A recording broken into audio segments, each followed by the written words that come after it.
Good afternoon. I know that was a little clickbaitish in my title, but I've been talking about my blood test review since I started my YouTube channel. Just give you a quick little review of my exercising and eating routine.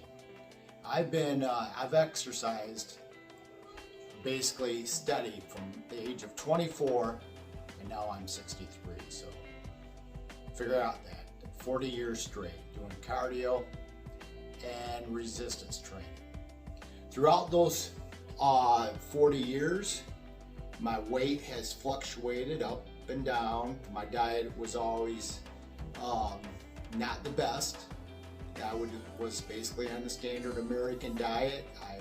The times I did try to lose weight, I did the low fat and don't eat junk food, drink skim milk routine. I did that a few times, lost some weight. I lost weight off and on throughout my whole life. But although I worked out the whole 40 years, my weight did fluctuate. I am 5'8", and currently I'm weighing, this morning I weighed 172 pounds. My highest throughout the last 40 years was 211 pounds. And although I was much stronger than I am now, I was benching, without anybody touching the bar, I could actually push 320 pounds one time. And that's with no steroid use, completely natural, just eating protein and doing the old workout at the powerhouse gym. All right. So, anyways, I would say it's been approximately 6 years ago. I was getting older, tired, always had plantar fasciitis in my feet off and on throughout the 40 years of exercising, sometimes so bad I could barely walk in the morning, where I struggled to go to the time clock and punch in where I worked at. It was a long walk, and I would drive 40 minutes to work, and after sitting in that car for 40 minutes, I would get out and my feet I would just be in pain until they loosened up. So plantar fasciitis throughout my whole life, and as I got older, of course, I started having some joint pain and other things, and arthritis in my hands, and feeling, hey, mini carnivore just stuff, and I'm doing a longer video today, so can you try to keep it down? Anyways, all right, let me continue. I'm gonna put this on my actual video. So, anyways, for 40 years working out, doing different types. I actually did vegetarian one time for about 60 days. But the low fat eating regimen, the vegetarian eating regimen, I was just never able to stick to. So let's fast forward to now. She's distracting me. I'm trying to get through. Okay. You could actually take this. It's going to be in my video now. Anyways, I'm not very technologically savvy, so I want to keep this video going. So we've established I've always worked out, but my weight fluctuated extremely.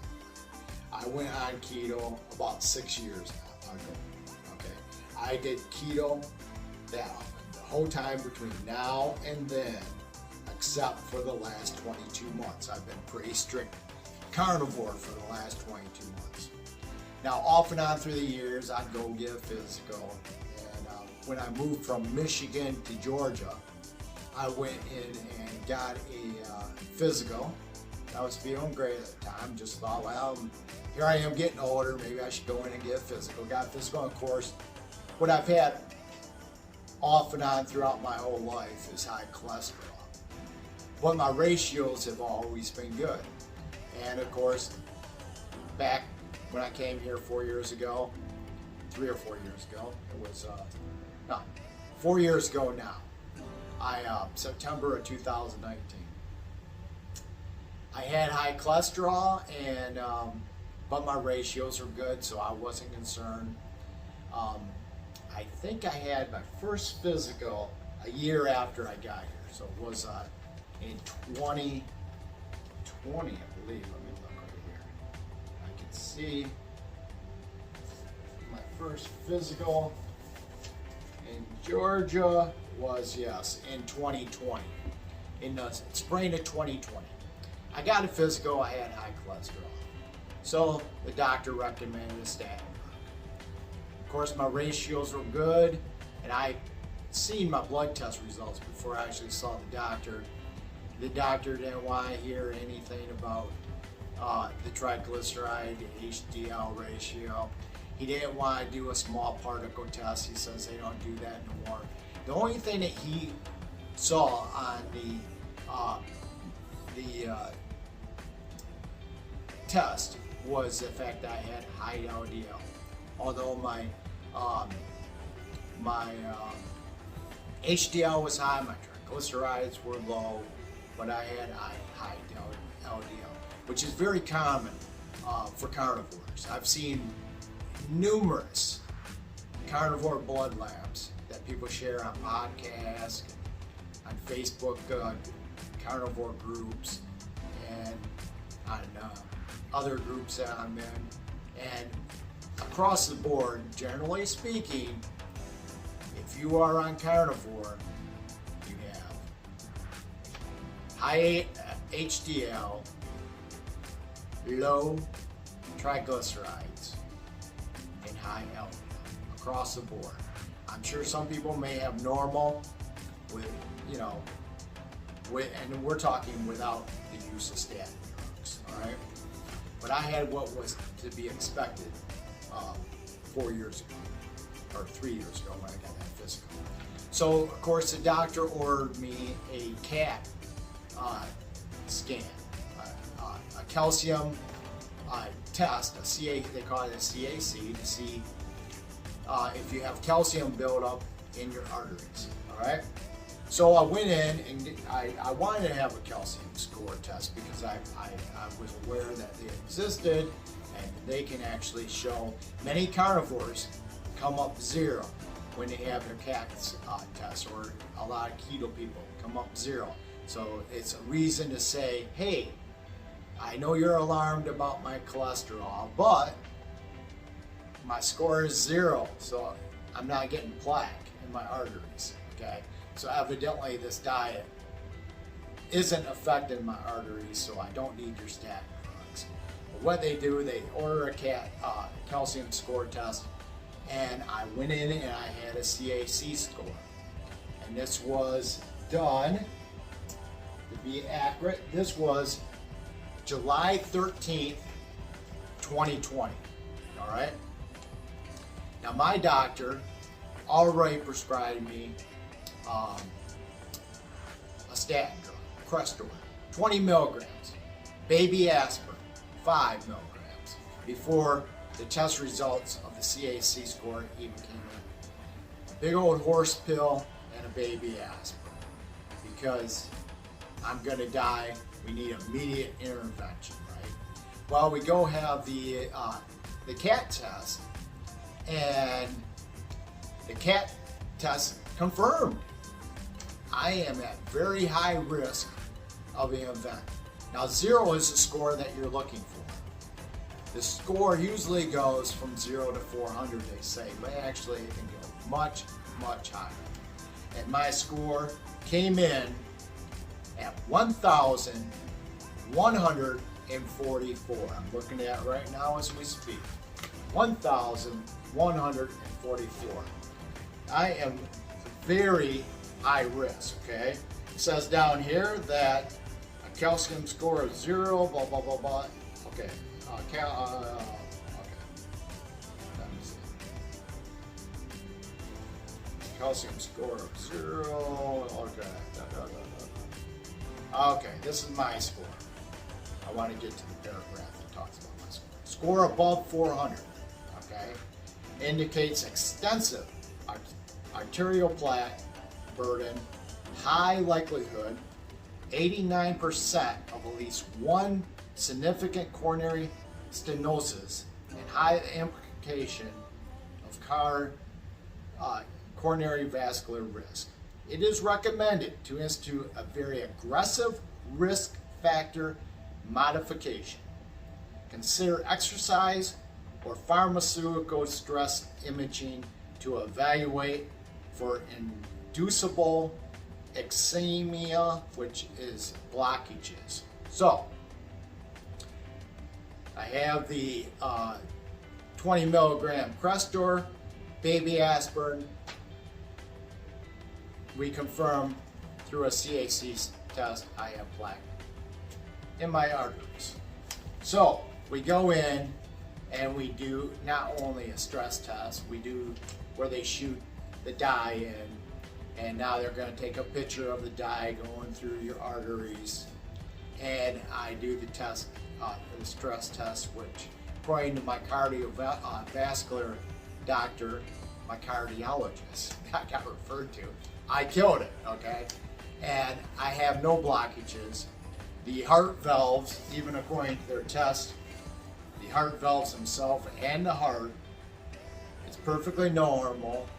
No calcification on the heart valves. This is all outside the heart, in the arteries coming to the heart. Now there is a thing called the widowmaker, and that is your left anterior descending, is what they consider the widowmaker. No blockages there, but I do have calcium of 142 in that area. My left main was clear, 0. Nothing in my left main. My right coronary had 930, which was the one that was the worst. My left circumflex was 121, so a total of 1,144. So anyways, bottom line is I killed the test, no blockages. Stress test, they had a hard time getting my heart rate up. I was fairly reasonable in weight, not as low as I am right now. But I did all that, went and seen the cardiologist. He thought the 20 milligrams of Crestor was too high, so he lowered it to 5. Even with what my cholesterol was at that time, which was, I think I was a 305 at that time, total cholesterol. I'm not sure what my LDL was because I don't have it here. And then the following 2 years later, I didn't get another physical for 2 years, and that came in 305, 306, just about identical to that first one, okay? Now, when you have a high CAC score, just to let you know what the risk is, I printed out a little diagram here, and I don't know if you can see this, but if you look at the bottom right there, a CAC score of 1,000 plus, so evidently it does go above 400. A CAC score of 1,000 plus puts me at a 25% chance of having a heart attack or a stroke within a year, okay? Within a year. Is that what it says? Yeah. 25% chance of a heart attack within a year. Not a stroke, but a heart attack. So, but I assume you could have either. Now this was, remember this test was done in 2020, so every year I got a 25% chance, but here we are 3 years later, and I've never had an event, and I feel great. Now, I skipped a year, went back, got the test, so I didn't have a physical in 2021. I went back in 2022 towards the end, and I had a physical, and you know, probably because I skipped 2021, he scheduled me another physical for 6 months later. He's scheduled now. He ain't letting me schedule my own. This is my regular doctor. Okay, go back in March and have the cholesterol test, have all that, and same cholesterol score right around, this is March of 2023 this year. Same score, 303. He'd come in, my doctor, I won't mention him by name, but he comes in. Of course, he said, "Oh, you can't tolerate the statin drug." And I said, he knew I wasn't taking the 20 milligram, and nor am I taking the 5. I've done a lot of research on statin drugs, and I am not convinced that it would benefit me. Okay. As far as the CAC score, we all know how I am 1144. Statin drugs most likely would increase my calcium score because it would stabilize any soft plaque that I may have. Well, I feel that I have made the proper dietary changes and exercise that I have already stabilized the soft plaque. And the reason I say that is a lot of reasons. I know I am 63 years old, and I exercise almost every day of my life. And I know a lot of people can say they exercise. I do very intense exercise, and my workout partners that work out with me, I'm sure they can. They'll state they're younger than me, and you know, I'm definitely hanging it right there with them, or I'm outdoing them. So I feel if I was going to have a heart attack, I would already have one. I mean, I exercise hard in this Georgia heat, and I don't believe I would gain any benefit from a statin drug that has numerous side effects. Now, mind you, I want to state, I should have said this at the beginning, I'm not giving anybody health advice on what to do with your problem. This is all about my journey. I'm telling you what I am doing. I am not taking a statin drug. I listened to David Diamond the other day, and he gave the statistics one time on Lipitor, Crestor, and the statistical benefits, and they way overblow the benefits of using statins. In fact, there's a lot of things I can tell you, a lot of things I have printed up about statin use. I don't know where they're at right now, but especially since I work out all the time. There was a Lipitor test that, it was a fairly large test that showed that 42.6% of the participants complained about SAMs, which is statin-associated muscle symptoms. Okay, a big chunk of them complained about that, and also I saw 2 doctors the other day doing a podcast that they said that basically, even if people don't complain about SAMs, they have done biopsies on muscle tissue to show that statins affect every muscle tissue in your body. I don't want my muscle being being impacted in a negative way because of statins. Also, because I do have a problem with my hemoglobin A1C and my sugar levels. What do statins do? They increase your chance of type 2 diabetes, so they raise your sugar, make it even worse, and they also increase your chances of dementia. There is a study out there where they had a bunch of dementia patients. They took them off, and David Diamond can give you all of it. He's a PhD out of Florida. He's provided all of this information. I'm sure you can find him on YouTube. It's very easy. Just put David Diamond into your YouTube search.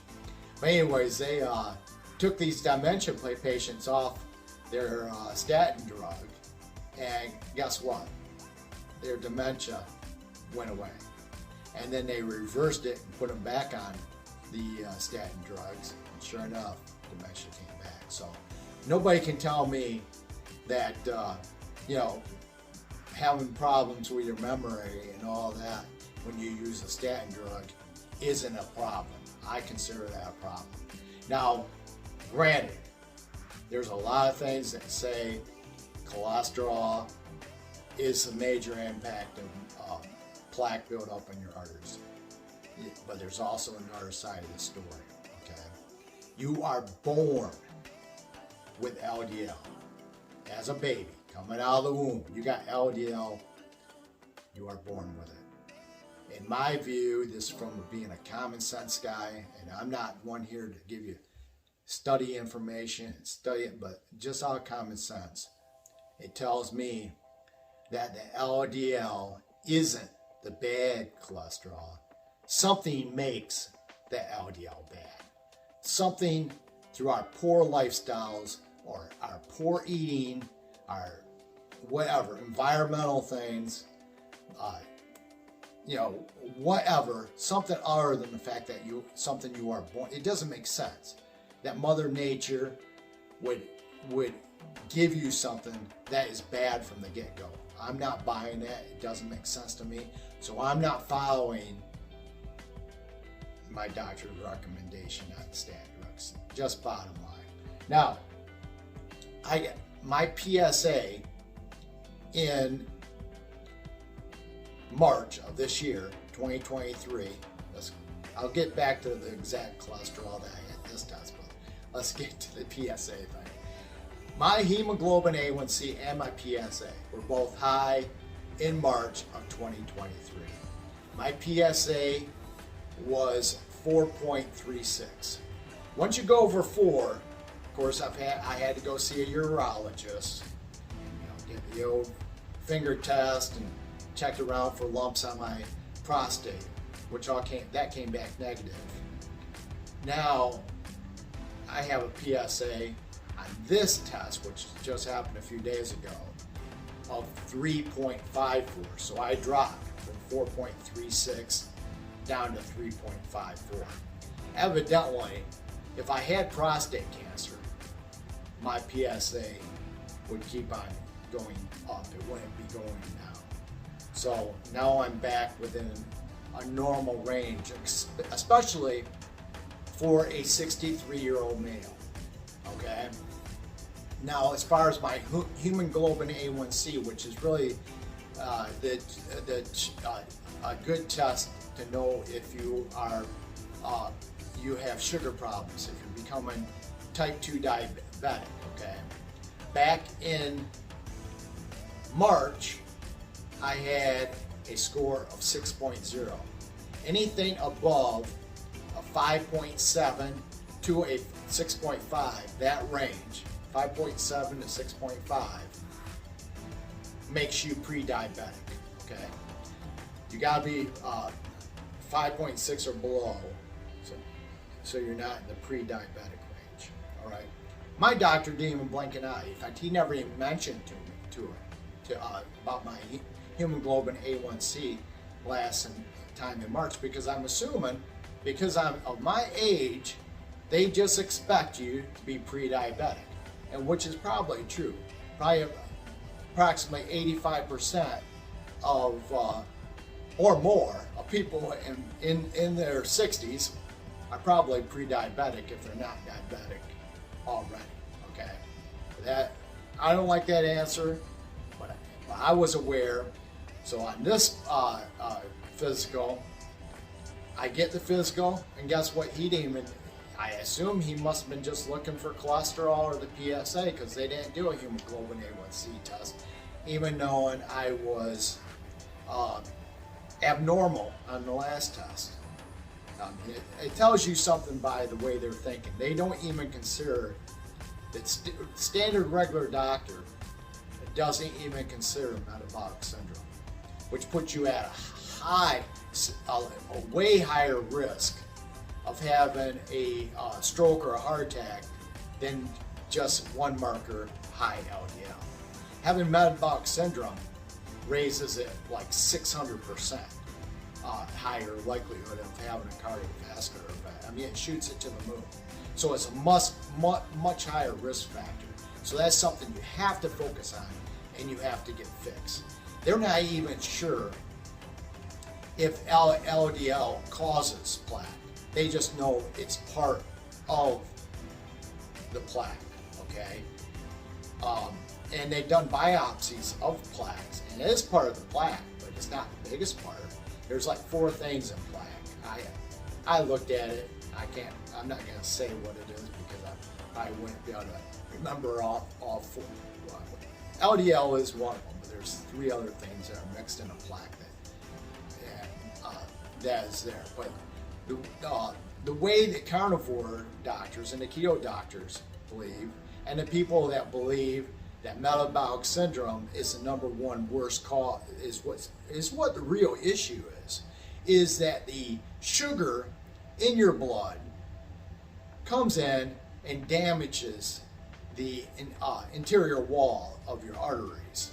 The plaque, the cholesterol becomes part of that plaque, but it's coming in there as a band-aid trying to fix what the sugar already caused, the damage. It's trying to help you out. It's trying to heal.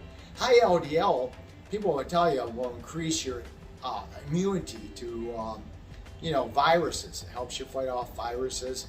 It makes you less likely to get sick, less likely to get cancers and all that, because it's really, it helps out your immune system. So the fact that the inside of your arterial walls were damaged, that's why that LDL is present in that plaque. It's coming in there trying to help you. And of course, the more inflamed it gets, it starts building up, causes blockage. Well, I don't have any blockages. And when I know I'm jumping around here, but when I went to see the cardiologist, and the dye test and the stress test, right, all that, and I killed it. He said he felt my calcium was from the outside in, that they didn't see any blockages. It's not from the inside of the artery out. So I guess that's better news, all right? So anyways, my PSA this time dropped, looked good. What did my hemoglobin A1C do? Well, it was 6.0. Now I'm in the 5s, not where I want to be yet, but now I am 5.9. But this, that was 6 months ago. It takes a long time to drop your hemoglobin A1C. And supposedly, I've talked to some people, they think 5.9 is good for somebody of my age. Well, it's not good to me. There's many people that are my age or older that are on the carnivore diet that are 5.5, 5.4, 4.8, way lower than me. Now, have I been being clean on the carnivore diet? Pretty much. I don't really drink hardly any alcohol. I drink here or there on a special occasion. I pretty much stick to the carnivore strictly. But I do have some artificial sweeteners once in a while, just because I gave up everything else, and that maybe that's something that I really need to work on, is lowering it or limiting completely. I am rescheduled for my next physical, because he's scheduled now next March. Okay, so my effort is going to still be to get my A1C 5.6 or lower. And I'm going to do that through staying on the carnivore regime, because I am trending down. I was 6.2, 6.0, now 5.9. And so I'm heading in the right direction, all right? Now for cholesterol, like I said, it's a little clickbait on my title of this thing, but my cholesterol, I'm sure a lot of you would probably run right in and start taking a horse pill statin drug, and a baby aspirin if you got the test scores that I got. But I have been doing, I told you, carnivore a lot more stricter. I want to do this. Okay, my test score, my total cholesterol is now 423. Okay, 423. My highest before was 305, 306 for the last couple of years tests. Okay, my triglycerides are 76, which is considered very low. According to this, they want you below 150, but a lot of doctors will tell you they want you below 100. Okay, my HDL, the range is 40 to 60. Well, I'm way above 60. I'm 80. Okay, so I have very high HDL. My VLDL, which is basically the same as your remnant cholesterol, is 15.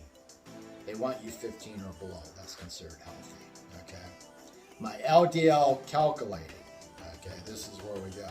LDL calculated, because they calculate it, is 328. So it's up there. Okay. And then they did the ratios they looked at. My DLDL was 318, which is, I guess, a more direct reading of LDL from what I can understand from this. But in any case, the LDL is way up. The ratios that they do is your cholesterol to HDL ratio, mine's 5, within normal range. My LDL to HDL ratio was 4.1, normal. And all that was good. My ratios, according to them, is good. But the one ratio that they don't check is your triglyceride to HDL ratio. For whatever reason, all the low carb doctors and carnivore doctors will tell you that that ratio is one of the most important ratios to show that, one, you have, even without the hemoglobin A1C test, that they can tell that your metabolic status is improving by your triglyceride HDL ratio. And when I Google about the HDL to triglyceride ratios, many doctors are considering that a very important risk factor. In fact, I printed one out right here. You can see it for yourself. And it'll tell you your risk based on your triglyceride HDL ratio. So let's see what it says for me. I did my ratio, and my ratio came to 1.05 triglyceride to HDL ratio. In fact, I saw the other day a couple of doctors talking about the HDL ratio, and they said if you're 1.5 or below, you're going to live forever. Well, back in March, my triglyceride HDL ratio was 1.5. And I told that to the doctor at the time, that because he was giving me a real hard time back in March when he found out I wasn't taking statin drugs. And of course, he says that basically triglyceride HDL ratio means nothing. You know, go ahead, here's your pharmaceuticals, start taking them. But according to this, optimal is 1.1 or less. Well, if you go by this, I'm a 1.05. So I am below a 1.1. I am 1.0, all right? So that means I'm even better than optimal. I'm almost in the single digits. Low risk is 2.1. Slight risk is 3.1. And high risk is 4.1 or higher.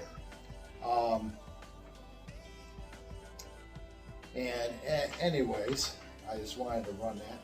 Of course, my doctor doesn't, he's a traditional doctor that learned in medical school that if you have high LDL, here you go, we want it below 100. Well, there's a lot of studies out there now that will tell you that the higher your LDL goes, the lower your overall mortality is. That you will live longer with higher LDL. It tends to become, because it does help your immunity, it fights off a lot of problems as you age. But the old school doctors aren't up on that type of train. That train of thought is nothing they're concerned. They learned whatever they learned in medical school to write the pharmaceuticals and give you that. Now, should I be concerned about 420 total cholesterol of 423? Maybe, but I'm not going to take a statin drug because my ratios are good and I'm feeling great. What I did institute, I don't believe lowering my LDL would improve my health. In fact, I think the statin drug would hurt my health, hurt my longevity. 6 months ago, I saw a video from Dr. Sean O'Mara, and he is a doctor that is a health optimizer, and his regimen is pretty carnivore in nature. He will eat vegetables, but they have to be fermented, okay? And, eat carnivore, but his big thing is to add exercise. The number one exercise is sprinting, okay? He discourages long distance running, which I was doing all these years. I've always did 5-7 mile runs, no problem. Never had a heart attack running out there when it's 97 degrees in the Georgia heat, high humidity. Never died, even with my high cholesterol.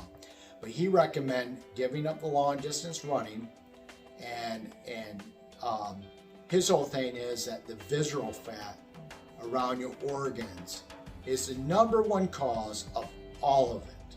All of it. You don't grow older, you grow more disease, according to Dr. Sean O'Mara. So I bought into his program when I stayed carnivore. I didn't start eating fermented vegetables.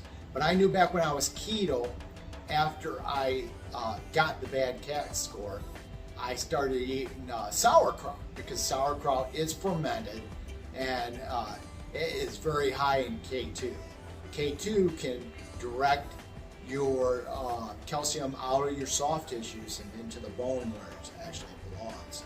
It's not supposed to be in your soft tissue. So that's what I just started this past week, because I want to stay carnivore, is 2 tablespoons a day of sauerkraut. Boom. I used to do it a lot more, but like I said, I've been carnivore for 22 months.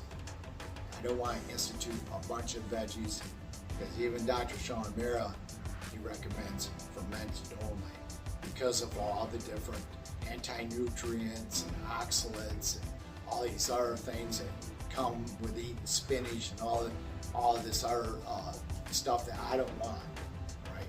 I am feeling the best I ever have in my whole life.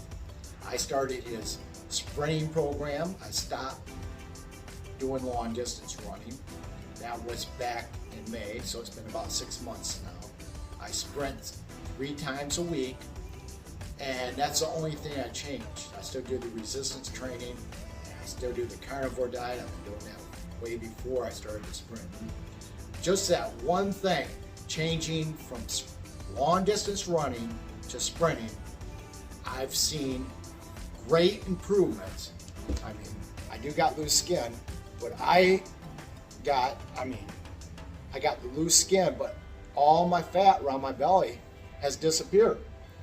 I wake up with the hardest bellies. I mean, in the morning, I'm telling you, I've never had such a tight ab.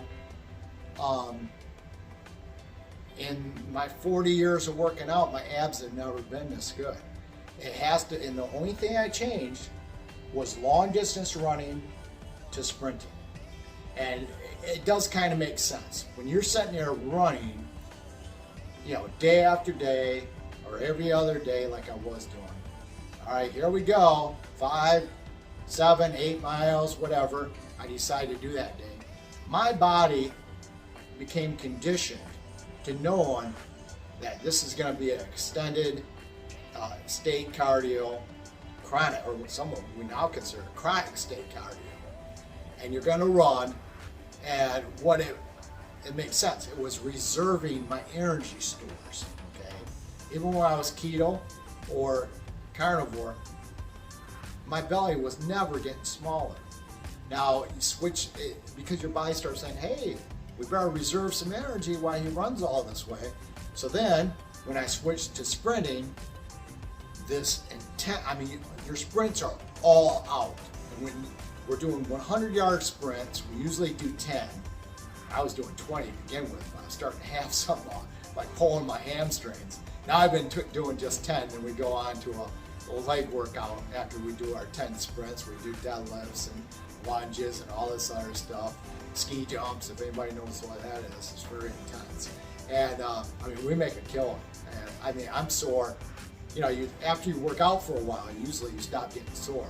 Well, our level of intensity, it's been a while since I haven't been sore, you know. So evidently, I'm stimulating the muscles enough to keep the soreness, which hopefully means the body has to adapt to the new stress. All right. But anyways, 100-yard dash. We don't dash the 100 yards full speed the whole time. The first 25 yards is just to get up to full speed. When you hit the 25-yard mark, you go for the next 75 yards as hard as you can to the finish line. Boom, you get past the finish line, you recover. You get your, I mean, you're gonna get your breath back. Now, I've been doing it for 6 months. I am recovering a lot faster, and the weather is getting cooler outside. I mean, it was harder when it was, you know, 80 degrees in the morning, but now it's not. It's usually, right now it's like 68, 70 degrees in the morning. So you get your breath back. As soon as you get your breath back and you're recovered, you do your next 100-yard dash, okay? Actually 75. Remember, the first 25 yards is just get up to speed, because if you bust out the gates for the whole 100 yards, there's a chance you could pull a hamstring, pull a calf, because that's what was starting to happen with me early on to the sprint. You know, it hasn't happened. I'm fine. I can hold those 75 yards, boom. And then you keep on doing that. The longer, you know, we do 10. When you get to, you know, the first couple, you don't have to recover as much in between. It seems like you recover a lot faster. When you get to 5 or 6 or 7, you take a little bit longer. And when you get your breathing back down to normal, where you're not huffing and puffing, you feel like you're relaxing, you do your next one. And I'm telling you, that's the only thing I've changed. So, why am I rambling on here? Because I want to share everything. So, because I want you to be aware that I am carnivore, and I've started this YouTube channel. I want you to like and subscribe, by the way, because I want to, of course I want to gain followers. I mean, one day maybe it'd be nice if it could get monetized in a couple of years. Who knows? If I'm still around, you know, with my CAT score. But let's get back to the CAT score, okay? I had 25% of chance of having a heart attack since 3 years ago, right? I'm gonna get another CAT score. What do I expect from this next CAT score? Which the doctor will probably use it as a way of trying to scare me into going on a statin drug, which would only increase your CAT score if I have soft plaque. But if I don't have soft plaque in my arteries anymore, the statin drug would offer, I don't think it would help me. I think it would hurt me, okay, to be honest with you. That's why I'm not taking it. I'm not risking it. What do I expect though? If you make the proper changes, your CAC score will still go up 20 to 25% a year. They consider that normal. But there has been a couple cases out there that I saw where CAC score did go down. It's very rare. But if I did stabilize my plaque, you know, even if my score increased, whatever soft plaque I had left in there, probably if it stabilized, that means my CA score went up. And basically what it's doing, that can be good because it's actually preventing any ruptures. It's the soft hot plaque, which causes heart attacks and strokes. They ain't the calcified plaque because they're stable. It's just like a scar. I got scars on me. That's basically the same idea. Your inner line of your arteries, I can't pronounce the name of what they call that layer of cells on the inside of your arteries. but that is what gets damaged, calcified, becomes like a scar. But the heart test said I had no blockages and it's from the outside in. I expect my score to go up, probably. But maybe I'll get a pleasant surprise. Maybe I'll be like the other ones because I'm getting close to 2 years pretty strict carnivore and my A1C is lowering. Maybe I'll be pleasantly surprised and maybe it'll be 900 this time or 800 or maybe lower. We don't know. But I am prepared mentally. I'm not going to be shocked by a higher number. There's people, I'm on coronary calcium score blogs, and there's people with 3,500, 5,000, and they're still doing just fine, never had an event. A lot of them, other people do, they have, they've had stents or, angina and stuff like that. I've never had anything. And the ones that are on statin drugs have high CAC scores, been on statin drugs for 40 years, stents, bypasses, even though they were on the statin drug. So the statin drug didn't save them, all right? It did not save them. They still ended up having a bypass surgery. So that tells me a lot. Listen, I don't believe it's the cholesterol. If it was the cholesterol, why is it that 50% of all heart attacks and strokes happen in people with normal or low cholesterol? No, you got it? Half of the heart attacks and strokes happen in people with normal or low cholesterol. Now, I said that to my doctor back in March, and he goes, well, that's because they have other problems. That's right. They have other problems. That is the actual issue. And that other problem is metabolic syndrome. The other problem is visceral fat around your organs, your fatty liver, which I feel I have addressed through the carnivore diet and the sprinting, because my midsection is shrinking. I mean, every month it's getting tighter and tighter and tighter and tighter. And that's the only thing I've done is added to sprinting. And my bench pressing is going up. For the last several months, I've only been able to do 225 4 reps. In fact, I got a little clip where I did it without nobody touching the bar. The day I did it, 5 reps.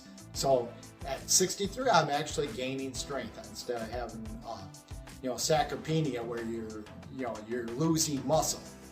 And this is my journey. This is why I'm going. I like the way the doctors, like Dr. Sean O'Mara, Dr. Shafee, they believe that human beings should live to 120. In fact, when some vegan doctor mentioned it to Dr. Shafee about so-and-so lived into their 90s, he said, wow, like she died 30 years too young.